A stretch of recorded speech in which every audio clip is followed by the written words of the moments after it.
बेळगावी शहरात शिवम असोसिएशन तर्फे 17 मे रोजी स्वच्छ बेळगाव संमेलन या नावाने सुमारे 25,000 लोकांचा सहभाग असलेला भव्य कार्यक्रम आयोजित करण्याची तयारी करण्यात आली होती. मात्र जिल्हा प्रशासनाने या कार्यक्रमाला आधीच परवानगी नकारून मोठा धक्का दिला आहे. कार्यक्रमासाठी शहरातील विविध प्रमुख चौक, रस्ते आणि सार्वजनिक ठिकाणी मोठ्या प्रमाणात प्रचार बॅनर लावण्यात आले होते.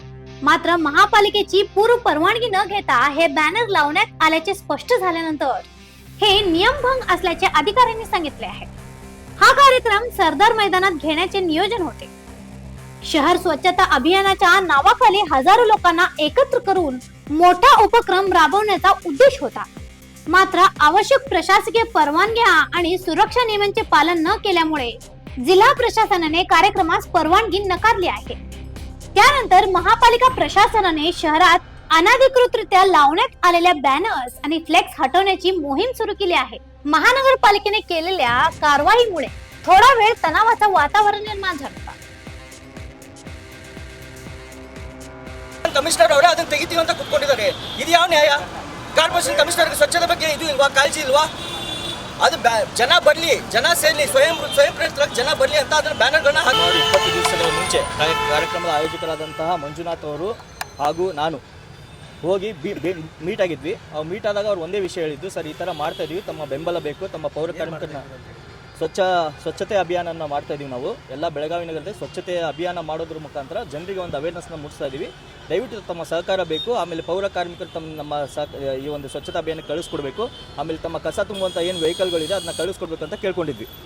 ಅವರು ಮೌಖಿಕವಾಗಿ ಅಲ್ಲೇ ಅವರ ಯಾರೋ ಅಸಿಸ್ಟೆಂಟ್ಸ್ ಅವ್ರ ಕೆಳಗಡೆ ಇರುವಂಥವ್ರನ್ನ ಕರೆಸಿ ಇವ್ರಿಗೆ ಏನೇನು ಬೇಕೆಲ್ಲ ಹೆಲ್ಪ್ ಮಾಡಿ ಅಂತ ಹೇಳಿದ್ರು. ಅದಾದ ನಂತರ ಸರ್ ನಾವು ಕಾರ್ಯಕ್ರಮದ ಪ್ರಚಾರಾರ್ಥವಾಗಿ ಎಲ್ಲ ಮುಖ್ಯ ಸರ್ಕಲ್ಗಳಲ್ಲಿ ಬ್ಯಾನರ್ ಹಾಕ್ತೀವಿ ಸರ್, ದಯವಿಟ್ಟು ಇದಕ್ಕೆ ಅವಕಾಶ ಮಾಡಿಕೊಡ್ಬೇಕು ಅಂತ ಹೇಳಿದ್ವಿ. ಆಯಿತು ಹಾಕೊಳ್ಳಿ ಅಂತ ಓರಲ್ಲಿ ಹೇಳಿದ್ರು. ಅವ್ರು ಕರೆಸಿಬೇಕಾದ್ರೆ ಮಂಜುನಾಥ ಸ್ವಾಮಿ ಮೇಲೆ ಆಣೆ ಮಾಡಿ ಹೇಳಿ ಅವರು ಹೇಳಿಲ್ಲ ಅಂತ ಅವ್ರೇ ನೀವು ಹಾಕೊಳ್ಳಿ, ನಾವು ಇದೀವಿ ಮಾಡಿ, ನಿಮ್ಗೆ ಎಲ್ಲ ಸಂಪೂರ್ಣ ಬೆಂಬಲ ಇದೆ, ನೀವು ಮಾಡಿ ಒಳ್ಳೆ ಕೆಲಸ ಮಾಡ್ತಾ ಇದ್ದೀರಾ ಅಂತ ಹೇಳಿ ಅವರು ಅವತ್ತು ನಮಗೆ ಹೇಳಿ ಕಳಿಸಿದ್ದಾರೆ. ಇದು ಆಯೋಜಕರಾದಂಥ ಮಂಜುನಾಥ್ ಅವರು ಇದಕ್ಕೆ ಸಾಕ್ಷಿಯಾಗಿದ್ದಾರೆ. ಇದು ನಡೆದಂಥ ಸತ್ಯ. ಇದು ಮಂಜುನಾಥ ಸ್ವಾಮಿ ಮೇಲೆ ಆಣೆ. ಇದನ್ನು ರಿಸೀವ್ಡ್ ಕಾಪಿ ಹಾಕ್ಸ್ಕೊಳ್ಳಿ ಅಂತ ನಾನು ಅವ್ರಿಗೆ ಹೇಳಿದ್ದೆ. ಬ್ಯಾನರ್ ಹಾಕೋಕ್ಕೆ ರಿಸೀವ್ಡ್ ಕಾಪಿ ಹಾಕ್ಸ್ಕೊಂಡು ಅದನ್ನೂ ಹಾಕ್ಸ್ಕೊಂಡಿದ್ದಾರೆ. ಬಟ್ ಇವ್ರು ಏನೇನಿದ್ರು, ನಮಗೆ ಓಡಲ್ಲಿ ಒಂದು ಮನುಷ್ಯನ ಮಾತು ಇಂಪಾರ್ಟೆಂಟ್. ಒಬ್ಬ ಕಮಿಷನರ್ ಆಗಿ, ಒಬ್ಬ IAS ಆಫೀಸರ್ ಆಗಿ ನಮಗೆ ಅವ್ರು ಮಾತು ಕೊಟ್ಟಿದ್ರು, ನೀವು ಹಾಕ್ಕೊಳ್ಳಿ, ಪ್ರಚಾರ ಮಾಡಿ, ಒಳ್ಳೆ ಕಾರ್ಯಕ್ರಮ ಮಾಡ್ತಾ ಇದ್ದೀರ ಅಂತ. ಇವತ್ತು ಬಂದು ಏಕಾಏಕಿ ಬ್ಯಾನರ್ಗಳನ್ನ ತೆಗಿತಾ ಇದ್ದಾರೆ. ನಾವು ಹೇಳ್ತಾ ಇರೋದು, ಇಲ್ಲಿ ಯಾವುದೇ ರೀತಿ ನಮ್ಮ ವೈಯಕ್ತಿಕವಾಗಿ ನಮಗೇನೋ ಇದರಲ್ಲಿ ಲಾಭ ಇಲ್ಲ, ಯಾವುದೇ ರೀತಿ ವೈಯಕ್ತಿಕ ಕೆಲಸ ಅಲ್ಲ. ನಾವು ಒಂದು ಜನರಿಗೆ ಅವೇರ್ನೆಸ್ ಮೂಡಿಸಬೇಕು. ಯಾಕಂದರೆ ಈಗ ನೋಡ್ತಾ ಇದ್ರೆ ಟೆಂಪ್ರೇಚರ್ ಎಷ್ಟು ಜಾಸ್ತಿ ಆಗ್ತದೆ, ನಮ್ಮ ಪರಿಸರನ ಕಾಪಾಡ್ಕೊಳ್ಳೋದು ನಮ್ಮ ಕರ್ತವ್ಯ ಆಗಿದೆ. ಆ ನಿಟ್ಟಿನಲ್ಲಿ ನಾವು ಜನರಿಗೆ ಅವೇರ್ನೆಸ್ ಮೂಡಿಸೋಣ. ಇದೇ ರೀತಿ ಹೋದರೆ ಟೆಂಪ್ರೇಚರ್ ಇವತ್ತು 40 ಡಿಗ್ರಿ ಇದೆ, ನಾಳೆ 50 ಆಗುತ್ತೆ, ಇನ್ನೊಂದು 10 ವರ್ಷ ಬಿಟ್ಟರೆ 60 ಡಿಗ್ರಿ ಆಗುತ್ತೆ.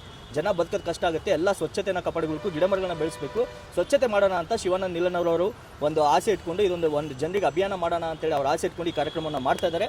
ಇದಕ್ಕೆ ನಮ್ಮಂಥ ಎಲ್ಲ ನಟರು ಸಹ ನಾವು ಅದಕ್ಕೆ ಸಹಕಾರವನ್ನು ಕೊಡ್ತಾ ಇದೀವಿ. ಇಂಥ ಒಂದು ಒಳ್ಳೆ ಕಾರ್ಯಕ್ರಮಕ್ಕೆ ಅವರು ಅಡ್ಡಿಪಡಿಸ್ತಾ ಇದ್ದಾರೆ. ಈ ಒಂದು ಪ್ರಚಾರಾರ್ಥಕ್ಕೆ ಜನ ಬನ್ನಿ ಹೇಳಿ. ನನಗೆ ಅನ್ಸೋದ್ ಮಟ್ಟಿಗೆ ಇಲ್ಲಿ ಏನಾಗ್ತಾ ಇದೆ, ನಾವು ಯಾವುದೇ ರೀತಿ ರಾಜಕಾರಣ ಮಾಡ್ತಾ ಇಲ್ಲ. ಇಲ್ಲಿ ಶಿವಾನಂದ ನೀಲನವರು ಯಾವುದೇ ರೀತಿ ರಾಜಕಾರಣ ಮಾಡ್ತಾ ಇಲ್ಲ. ಆದರೆ ಏನೋ ರಾಜಕಾರಣ ಇದರಲ್ಲಿ ಇನ್ವಾಲ್ವ್ ಆಗಿದೆ ಅನಿಸ್ತಾ ಇದೆ. ಯಾಕಂದ್ರೆ ಬ್ಯಾನರ್ ನೋಡಿ ಇವರೇನೋ ರಾಜಕಾರಣಕ್ಕೆ ಬರ್ತಾ ಇದ್ದಾರೆ, ಇದೆಲ್ಲ ಏನೋ ಅನ್ಕೊಂಡು ಆ ರೀತಿ ಮಾಡ್ತಾ ಇದ್ದಾರೆ ಏನೋ ಅಂತ ನಮಗೆ ಅನಿಸ್ತಾ ಇದೆ. ಆದರೆ ಇಲ್ಲಿ ಯಾವುದೇ ರೀತಿ ಇಲ್ಲ, ಜನರಿಗಾಗಿ ಮಾಡ್ತಾ ಇರುವಂಥ ಕಾರ್ಯಕ್ರಮ. ದಯವಿಟ್ಟು ಕಮಿಷನರ್ ಅವ್ರಿಗೆ ಈಗ ನಾನು ರಿಕ್ವೆಸ್ಟ್ ಮಾಡ್ತೀನಿ, ದಯವಿಟ್ಟು ಇದಕ್ಕೆ ಅವಕಾಶ ಮಾಡಿಕೊಡಿ. ಈ ಬ್ಯಾನರ್ಗಳ ಹಾಕ್ತಾ ಇರೋದು ಜನ ಜಾಸ್ತಿ ಸರಿ ಅನ್ನೋ ಒಂದೇ ಕಾರಣಕ್ಕೆ. ಜನಕ್ಕೆ ಗೊತ್ತಾಗಬೇಕು ಈ ಥರ ಕಾರ್ಯಕ್ರಮ ಆಗ್ತದೆ. ಎಷ್ಟೋ ಜನಕ್ಕೆ ಸ್ವಚ್ಛತೆ ಬಗ್ಗೆ ಅವೇರ್ನೆಸ್ ಅವ್ರಿಗೂ ಇದೆ ಮನಸ್ಸಲ್ಲಿ, ನಾವು ಬರಬೇಕಿಂತ ಅದ್ರಲ್ಲಿ ಪಾಲ್ಗೊಳ್ಬೇಕು ಅಂತ. ಅವ್ರಿಗೆಲ್ಲ ಗೊತ್ತಾಗಲಿ ಅನ್ನೋ ಒಂದೇ ಕಾರಣಕ್ಕೆ ಈ ಒಂದು ಬ್ಯಾನರ್ಗಳನ್ನ ಹಾಕ್ತಾ ಇರೋದು. ಈಗ ನೋಡಿದ್ರೆ ಮುಂಚೆ ನೋಡಿ ಎಷ್ಟೊಂದು ರಾಜಕಾರಣಿಗಳು ಹಾಕೊಂಡಿದ್ದಾರೆ. ಇಲ್ಲಿ ಈ ಬ್ಯಾನರ್ ಇಲ್ಲಿ ತೆಗಿದಾರಲ್ಲ ಇವಾಗ, ಈ ಹೋರ್ಡಿಂಗ್ಗಳಲ್ಲಿ ಲಕ್ಷಾಂತರ ರೂಪಾಯಿನ ಲೂಟಿ ಹೊಡೆದಿದ್ದಾರೆ. ನಾವು ಆಕಾಶ ಕೆಳಗಾಗಿ ಭೂಮಿ ಮೇಲಾಗಲಿ ಕಾರ್ಯಕ್ರಮ ಮಾಡೇ ಮಾಡ್ತೀವಿ. ಅದು ಯಾರು ಪರ್ಮಿಷನ್ ಸಿಗಲಿ ನಾವು ಎಲ್ಲ ನಮ್ಗೆ ಸಹಕಾರ ಕೊಡ್ತೇವೆ. ನಮ್ಗೆ ಎಲ್ಲ ಇಲಾಖೆಯಿಂದ ಸಹಕಾರ ಇದೆ, ಕಾರ್ಪೊರೇಷನ್ ಮಾತ್ರ ಸಹಕಾರ ಇಲ್ಲ. ನಮಗೆ ಎಲ್ಲರೂ ಸಾಥ್ ಕೊಡ್ತಾ ಇದ್ದಾರೆ, ಎಲ್ಲರೂ ಸಪೋರ್ಟ್ ಮಾಡ್ತಾ ಇದ್ದಾರೆ, ಎಲ್ಲರೂ ಒಳ್ಳೆ ಕೆಲಸ ಮಾಡ್ತಾರೆ ಮಾಡಿ ಅಂತಿದ್ದಾರೆ. ನಾವು ಕಾರ್ಯಕ್ರಮ ಮಾಡ್ತೀವಿ, ಎಲ್ಲರೂ ಸಪೋರ್ಟ್ ಇದೆ. ಕಾರ್ಪೊರೇಷನ್ ಯಾಕಂದ್ರೆ ಕಾರ್ಪೊರೇಷನ್ಗೆ ಅವ್ರಿಗೆ ಬೇಕಾಗಿರುವಂಥ ಕಾರ್ಯಕ್ರಮ ಇದು. ಸ್ವಚ್ಛತೆ ಅವರ ಒಂದು ಕೆಲಸ.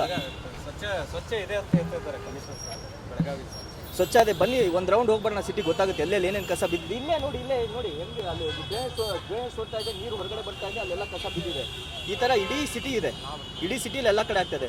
ಒಂದು ಅಭಿಯಾನ ಇದು ಒಂದಿನದಲ್ಲಿ ಕ್ಲೀನ್ ಆಗಲ್ಲ, ಆದರೆ ಒಂದು ಅಭಿಯಾನ ಮುಖಾಂತರ ಜನರಿಗೆ ಅವೇರ್ನೆಸ್ ಮೂಡಿಸಿದ್ರೆ ಆಮೇಲೆ ಆದ್ರೂ ಜನ तिथಕೊಂಡು ಕಸ ಎಸೆಯೋದನ್ನ ಕಮ್ಮಿ ಮಾಡ್ತಾರೆ ಅನ್ನೋ ಒಂದು ಹೋಪ್ಸ್ ಅಷ್ಟೇ. शहराचे सौंदर्य बिघडवणारे आणि परवानगीशिवाय लावलेले कोणतेही जाहिरात फलक सहन केले जाणार नाही, असा इशाराही अधिकाऱ्यांनी दिला आहे. महापालिका आयुक्त कार्तिक एम यांनी स्पष्ट केले आहे की भविष्यातही शहरातील अनधिकृत बॅनर आणि जाहिरात फलकांविरोधात कठोर कारवाई केली जाईल. ನಾವು ಕೆಲವೊಂದು ತೆರವಾಚರಣೆ ಮಾಡ್ತಾ ಇರೋದು, ಫುಟ್ಪಾತ್ ತೆರವು ಕಾರ್ಯಾಚರಣೆಗಳು ಮಾಡ್ತಾ ಇರೋದು ನೀವೆಲ್ಲ ನೋಡಿದ್ದೀರಾ. ಈ ಒಂದು ದಿನ ನಮಗೆ ಈಗ ನಿನ್ನೆ ಒಂದು ಕಂಪ್ಲೇಂಟ್ ಬಂದಿದ್ದು ಏನಂದರೆ ಎಲ್ಲ ಕಡೆ ಈ ಥರ ಬ್ಯಾನರ್ಸ್ ಜಾಸ್ತಿ ಆಗಿದೆ. ಮತ್ತು ನಾವು ಚೆನ್ನಮ್ಮ ಸರ್ಕಲ್ನ ಈಗ ಲಾಸ್ಟ್ ವೀಕೆ ನಾವು ಎಲ್ಲ ಬ್ಯಾನರ್ಗಳನ್ನ ತೆಗೆದು ಇಲ್ಲಿ ಒಂದು ಬ್ಯೂಟಿಫಿಕೇಷನ್ ಮಾಡಬೇಕು, ಇಂಥ ಇಂಪಾರ್ಟೆಂಟ್ ಸರ್ಕಲಲ್ಲಿ ಈ ರೀತಿ ಬ್ಯಾನರ್ಗಳು ಇರಬಾರ್ದು ಅನ್ಅಥರೈಸ್ಡ್ ಆಗಿ ಅಂತ ಹೇಳ್ಕೊಂಡು ನಾವು ಕಾರ್ಯಾಚರಣೆ ಮಾಡಿದ್ವಿ. ಈ ನಿಟ್ಟಿನಲ್ಲಿ ಮತ್ತೆ ನಿನ್ನೆ ಇದೇ ರೀತಿ ಬ್ಯಾನರ್ಗಳು ಬಂದ ಒಂದು ಪಕ್ಷದಲ್ಲಿ ನಮಗೆ ಕಂಪ್ಲೇಂಟ್ಗಳು ಕೂಡ ಬಂತು. ಆ ಒಂದು ನಿಟ್ಟಿನಲ್ಲಿ ಇವತ್ತು ಇಮಿಡಿಯೇಟ್ ಆಗಿ ನಮ್ಮ ಪಾಲಿಕೆ ಸ್ಟಾಫ್ಗಳು ಅಷ್ಟೋ ಜನ ಇಂಜಿನಿಯರ್ಸು ಮತ್ತು DC ರೆವಿನ್ಯೂ ಅವರ ಒಂದು ಇದರಲ್ಲಿ ಇವತ್ತು ಒಂದು ಇದನ್ನು ತೆಗೆಸ್ತಾ ಇದ್ವಿ. ಈ ಬ್ಯಾನರ್ಸ್ ಏನಿದೆ ಅದು ಮೊನ್ನೆನೂ ಕೂಡ ಈಗ ರೀಸೆಂಟ್ಲಿ ನಾವು ಲಾಸ್ಟ್ ವೀಕಲ್ಲಿ ಒಂದು ಮೀಟಿಂಗ್ ಕೂಡ ಮಾಡಿದ್ವಿ ಪ್ರಿಂಟರ್ಸ್ ಆ್ಯಂಡ್ ಇವರ ಅಸೋಸಿಯೇಷನ್ ಅವ್ರಿಗೂ ಕೂಡ. ಏನಂದರೆ ಈಗ ಪಾಲಿಕೆಯಿಂದ ಒಂದು ಪರ್ಮಿಟೆಡ್ ಕಾಪಿನ ಇಟ್ಕೊಂಡು ಆ ಒಂದು ಪರ್ಮಿಟೆಡ್ ಕಾಪಿಲಿ ಇರ್ತಕ್ಕಂಥ ನಂಬರ್ನ ಪ್ರಿಂಟ್ ಮಾಡಿಕೊಂಡು ಆಮೇಲೆ ಯಾವುದೇ ಒಂದು ಬ್ಯಾನರ್ಗಳನ್ನ ಪ್ರಿಂಟ್ ಮಾಡಬೇಕು ಅಂತ ಅವ್ರಿಗೂ ಕೂಡ ಡೈರೆಕ್ಷನ್ಸ್ ಕೊಟ್ಟಿದ್ದೀವಿ.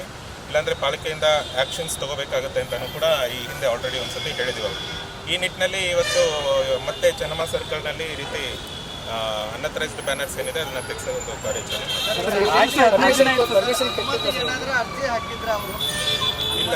ಅನುಮತಿಗೆ ಅರ್ಜಿಯನ್ನು ನಮ್ಮಲ್ಲಿ ಬಂದಿರಲಿಲ್ಲ. ನಮ್ಮಲ್ಲಿ ಈಗ ಏನಿದೆ DC ರೆವಿನ್ಯೂ ಈ ಒಂದು ಪರ್ಮಿಷನ್ಸ್ ಕೊಡೋದಕ್ಕೆ ಒಂದು ಅಧಿಕಾರಿ ಆಗಿರ್ತಾರೆ, ಸಕ್ಷಮತ ಅಧಿಕಾರಿ. ಅರ್ಜಿ ಹಾಕಿದ್ವಿ, ಆಮೇಲೆ ಕಾರ್ಪೊರೇಷನ್ ಸಹಕಾರ ಕೊಟ್ಟಿದ್ದಾರೆ ಅಂತ ಹೇಳ್ತಾರೆ ಸರ್. ಇಲ್ಲ, ಕಾರ್ಪೊರೇಷನಿಂದ ಯಾವುದೇ ಸಹಕಾರ ಇಲ್ಲ. ಈಗ ರೀಸೆಂಟಾಗಿ ಅವ್ರು ಬಂದಿದ್ದಾಗಲೂ ಕೂಡ ನಾವು ಕಾರ್ಪೊರೇಷನಿಂದ ನಾವೇನು ಮಾಡೋಕ್ಕಾಗೋದಿಲ್ಲ, ಇದು ಪ್ರೈವೇಟ್ ಕಾರ್ಯಕ್ರಮ ಇದ್ದಾಗ ನಮಗೆ ಸಂಬಂಧ ಇಲ್ಲ ಅಂತಲೇ ಹೇಳಿದ್ವಿ. ಈಗ ನಿಟ್ಟಿನಲ್ಲಿ ಇವತ್ತೇನು ಈ ಥರ ಬ್ಯಾನರ್ಸ್ ಹಾಕಿದ್ದಾರೆ, ಅದು ನಮ್ಮಿಂದಂತೂ ಪರ್ಮಿಷನ್ ಆಗಿಲ್ಲ. ಕಾರ್ಪೊರೇಷನಿಂದ ಯಾವುದೇ ವಿಧವಾದ ಪರ್ಮಿಷನ್ ಇಲ್ಲ. ಒಂದು ವಾರ ಕೂಡ ಇತ್ತು ಒಂದು ವಾರಿಂದ ಇದೆ ಇಲ್ಲಿವರೆಗೂ ಇದ್ದು ಅಂದ್ರೆ ನಿಮ್ಮ ಮೇಲೆ ಯಾರಾದ್ರೂ ಒತ್ತಡ ಅಂತ ತೆಗಿತಾ ಇದ್ರೆ ಅಥವಾ ಈಗ ಒಂದು ವಾರ ಗಂಟಲೆ ಈಗ ಏನಂದ್ರೆ ಇಲ್ಲ, ಈಗ ಯಾವುದೇ ಒಂದು ಇದ್ರಲ್ಲಿ ನೀವೇ ನೋಡಿರ್ಬೋದು ಲಾಸ್ಟ್ ವೀಕು ಕೂಡ ನಾವು ಕಾರ್ಯಾಚರಣೆ ಮಾಡಿದ್ವಿ. ಇದು ಕಂಟಿನ್ಯೂಸ್ ಆಗಿ ನಡೀತಾ ಇರ್ತಕ್ಕಂಥ ವಿಷಯ. ಈ ಒಂದು ಇದರಲ್ಲಿ ಕೂಡ ನಮ್ಮ ಝೋನಲ್ ಆಫೀಸ್ ಅಂತ 3 ಸೆಂಟ್ರಲ್, ನಾರ್ತ್, ಸೌತ್ ಅಂತ 3 ಕಡೆ ಇದೆ. ಆ ಒಂದು ಝೋನಲ್ ಕಮಿಷನರ್ಗಳ ನೇತೃತ್ವದಲ್ಲಿ ಸಂಬಂಧಪಟ್ಟ ಅಸಿಸ್ಟೆಂಟ್ ಎಕ್ಸಿಕ್ಯೂಟಿವ್ ಇಂಜಿನಿಯರ್ಸ್ ಸೇರಿದಂತೆ ನಾವು ಒಂದು ಕಮಿಟಿನೂ ಕೂಡ ರಚನೆ ಮಾಡಿದ್ದೀವಿ. ಅವರು ಈ ಬಗ್ಗೆ ಮುಂಜಾಗ್ರತೆಯಾಗಿ ಅವರೇ ನೋಡಿಕೊಂಡು ಇದನ್ನು ತೆರವುಗೊಳಿಸಬೇಕು ಅಂತ. ಈ ನಿಟ್ಟಿನಲ್ಲಿ ಎಲ್ಲೋ ಸ್ಲೋ ಆಗಿರಬಹುದು, ಅವ್ರಿಗೂ ಕೂಡ ನಾವು ಇನ್ಮೇಲೆ ಸ್ಟ್ರಿಕ್ಟ್ ವಾರ್ನಿಂಗ್ ಕೊಡ್ತೀವಿ. ಅವ್ರಿಗೂ ಕೂಡ ಜನ ಕಂಪ್ಲೇಂಟ್ ಕೊಡೋದಕ್ಕಿಂತ ಮುಂಚೆ ನಾವೇ ತೆಗೆಸೋ ಒಂದು ಕ್ರಮ ಆಗಬೇಕು ಅಂತ ಅದನ್ನು ಕೂಡ ಈಗ ನೆಕ್ಸ್ಟ್ ಎಲ್ಲ ಬ್ಯಾನರ್ ತೆರವು ಮಾಡ್ತೀವಿ. ಎಲ್ಲ ಬ್ಯಾನರ್ ಹೌದು ಸರ್, ಫೈನ್ ಏನಾರು ಹಾಕ್ತೀರಾ ಸರ್ ಅವರು? ಹೌದು, ಇದು ಪ್ರಿಂಟರ್ ಏನಿದೆ ಅಂತ ನೋಡಿಕೊಂಡು ಆ ಪ್ರಿಂಟರ್ ಹೆಸರು ಏನಾದರೂ ಇದ್ರೆ ಅವರು ಫೈನ್ ಕೂಡ ಹಾಕಬೇಕಾಗುತ್ತೆ. ಬೆಳಗಾವಿ ನಗರದಲ್ಲಿ ಈ ಅಭಿಯಾನಗಳು, ಜಾಗೃತಿಗಳು ಸಂಘ ಸಂಸ್ಥೆಗಳಿಂದ ನಡೀತಾ ಇರ್ತವೆ. ಸೊ ಈ ಒಂದು ಇದಕ್ಕೆ ಪರ್ಮಿಷನ್ ಕೊಡಲಿದ್ದಕ್ಕೆ ಏನು ಕಾರಣ? ಈ ಒಂದು ಇದರಲ್ಲಿ ನಮಗೆ ಪರ್ಮಿಷನ್ ಈಗ ಅಥರೈಸ್ಡ್ ಆಗಿ ಇದು ಅವ್ರು ಎಲ್ಲಿ ಪರ್ಮಿಷನ್, ಅದು ಯಾವುದು ಗ್ರೌಂಡಲ್ಲಿ ಏನು ಮಾಡ್ತಾರೆ ಅನ್ನೋದು ಅದು ಅವ್ರು ಡಿಸೈಡ್ ಮಾಡಿಕೊಂಡ್ರೆ ಪರ್ಮಿಷನ್ಗೆ ಹಾಕಬೇಕಾಗುತ್ತೆ. ಈಗ ಫಾರ್ ಎಕ್ಸಾಂಪಲ್ ಇದರಲ್ಲಿ ಏನು ನೀವು ನೋಡಿದ್ರೆ ಸರ್ದಾರ್ ಗ್ರೌಂಡ್ ಅಂತಿದೆ. ಸರ್ದಾರ್ ಗ್ರೌಂಡ್ ನಮ್ಮ ವ್ಯವಸ್ಥೆಯಲ್ಲಿ ಬರೋದಲ್ಲ, ಅದಕ್ಕೆ ಪರ್ಮಿಷನ್ ಸ್ವಚ್ಛತೆ ಮಾಡ್ತೇವೆ ಅಂತೇಳಿ ಯಾವುದೋ ಒಂದು ಸಂಘ ಅಥವಾ ಸಂಘಟನೆ ಮುಂದೆ ಬಂದಾಗ ಸೊ ಅದಕ್ಕೆ ಅನುಮತಿ ಕೊಡಲ್ಲ ಅಂತಂದರೆ ಏನಾದರೂ ಒತ್ತಡ ಇದೆಯಾ? ಅಲ್ಲ, ಅದಕ್ಕೆ ಅನುಮತಿ ಕೊಡಲ್ಲ ಅಂತಲ್ಲ. ಈಗ ಪ್ರೈವೇಟ್ ಕಾರ್ಯಕ್ರಮ ಈಗ ಡೈಲಿ ನಡೀತಾ ಇರ್ತಕ್ಕಂಥ ವಿಷಯಗಳು ಎಷ್ಟೋ ಕಡೆ ಏನು ನಡೀತಾನೆ ಇರುತ್ತೆ. ಅದರಲ್ಲಿ ಈಗ ಪಾಲಿಕೆಯಿಂದ ನಮ್ಮಲ್ಲಿ ಈಗ ಏನು ಡೈಲಿ ನಾವು ಏನು ಕಸ ಕಲೆಕ್ಟ್ ಮಾಡಬೇಕಾಗುತ್ತೆ, ಕಸ ಡಿಸ್ಪೋಸ್ ಮಾಡಬೇಕಾಗುತ್ತೆ, ಅದು ಪಾಲಿಕೆಯಿಂದ ನಮ್ಮ ಹೆಲ್ತ್ ಸೆಕ್ಷನಿಂದ ಕಂಪಲ್ಸರಿಯಾಗಿ ಡೈಲಿ ಬೇಸಿಸಲ್ಲಿ ನಡೆಯುತ್ತೆ. ಡೋರ್ ಟು ಡೋರ್ ಕಲೆಕ್ಷನ್ ಮಾಡ್ತೀವಿ. ಸೋರ್ಸಲ್ಲೇ ಸೆಗ್ರಿಗೇಷನ್ ಮಾಡೋದಕ್ಕೆ ನಾವು ಇನ್ಫಾರ್ಮೇಷನ್ ಕೂಡ ಕೊಡ್ತೀವಿ. ಇನ್ನು ನೀವೆಲ್ಲ ನೋಡ್ಬೋದು, ಇಲ್ಲೂ ಕೂಡ ಚೆನ್ನಮ್ಮ ಸರ್ಕಲಲ್ಲಿ ಅಲ್ಲೊಂದು TV ಇದೆ. ಆ TV ನೋಡಿದ್ರೆ ಅದರಲ್ಲಿ ಡೈಲಿ ನೀವು ಸೋರ್ಸ್ ಸೆಗ್ರಿಗೇಷನ್. ಈಗ ನೀವು ಚೆನ್ನಾಗಿ ಕಸ ಬೆಳಗಾವಿ ಕ್ಲೀನ್ ಇತ್ತು ಅಂದ್ರೆ ನಂಬರ್ 1 ಆಗ್ಬೋದಿತ್ತು ಸರ್. ಮೈಸೂರನ್ನು ದಾಟಿ ಅಷ್ಟೊಂದು ಕ್ಲೀನ್ ಆಗಿದೆಯಾ ನಮ್ಮ ಬೆಳಗಾವಿ? ನಾವು ಪಾಲಿಕೆಯಿಂದ ಮಾಡ್ತಿರ್ತೀವಿ. ಈಗ ಯಾರೋ ಸಾರ್ವಜನಿಕರು ಬಂದು ನಿಮ್ಮ ಕೈ ಜೋಡಿಸ್ತಾರಂತಂದ್ರೆ ನೀವ್ಯಾಕೆ ಅವ್ರನ್ನ ಅವಾಯ್ಡ್ ಮಾಡ್ತಾ ಇದ್ದೀರಿ? ಅಲ್ಲ, ಅದನ್ನ ಈಗ ನಾವು ನಮ್ಮ ಕಡೆಯಿಂದ ಮಾಡೋ ಕೆಲಸಗಳನ್ನ ನಾವು ಮಾಡ್ತೀವಿ. ಈಗ ನಮ್ಮ ಕೆಲಸನ ಬೇರೆಯವ್ರು ಮಾಡ್ತೀವಿ ಅಂದ್ರೆ ನಾವು ಪಾಲಿಕೆಯಿಂದ ನಾವೇನು ಮಾಡಬೇಕಾಗುತ್ತೆ ಅದನ್ನ ನಾವು ಮಾಡ್ತೀವಿ. ಈಗ ಪ್ರಧಾನಿ ಮೋದಿ ಅವರು ಕಸ ಸ್ವಚ್ಛ ಮಾಡ್ತಾರೆ ಅಕ್ಟೋಬರ್ 2ಕ್ಕೆ. ಸೊ ಕ್ಲೀನ್ ಇದೆ ಇಂಡಿಯಾ ಅಂತ ಹೇಳ್ಬಿಟ್ಟು ಬಿಡಕ್ಕಾಗತ್ತಾ? ಬೆಳಗಾವಿ ಇದು ಡೈಲಿ ಬೇಸಿಸ್ ಅಲ್ಲಿ ಎಲ್ಲ ನಡೀತಾ ಇರ್ತಕ್ಕಂಥ ವಿಷಯ. ನಮ್ಮ ಕೆಲಸ ನಾವು ಮಾಡ್ತೀವಿ, ಅವ್ರ ಕೆಲಸ ಅವ್ರು ಮಾಡ್ತಿದ್ದಾರೆ. ಅವ್ರು ಯಾಕೆ ಮಾಡ್ತಿದ್ದಾರೆ ಅವ್ರು ಮಾಡಿದ್ರೆ ನಡೆಯುತ್ತೆ ಅಂತೀರಿ? ಇಲ್ಲ, ನೀವು ಅವ್ರನ್ನೇ ಕೇಳ್ಕೋಬೇಕಾದ್ರೆ. ಅಲ್ಲ ಸರ್, ಇನ್ನು ಮುಂದೆ ಚೆನ್ನಮ್ಮ ಸರ್ಕಲ್ ಯಾವುದೇ ರೀತಿಯಂತ ಫ್ಲೆಕ್ಸ್ ಇರಲ್ಲ, ಯಾವುದೇ ರಾಜಕಾರಣ ಆಗಲಿ, ಅಥರೈಸ್ಡ್ ಫ್ಲೆಕ್ಸ್ಗಳಿದೆ. ಅಲ್ಲ, ಅಥರೈಸ್ಡ್ ಪರ್ಮಿಷನ್ ಯಾರಿಗೆ ಬೇಕಾದ್ರಿಗೆ ಅಷ್ಟೇ ಪರ್ಮಿಷನ್ ಕೊಡ್ತೀರಿ ಸರ್? ಅಥರೈಸ್ಡ್ ಅಂದ್ರೆ ಏನಿದೆ ಸರ್ ಅದರದ್ದು? ಯಾವ ರೀತಿ ಸರ್? अशा आणखीन अपडेटसाठी फॉलो करा वॉइस ऑफ वेणुग्रामला.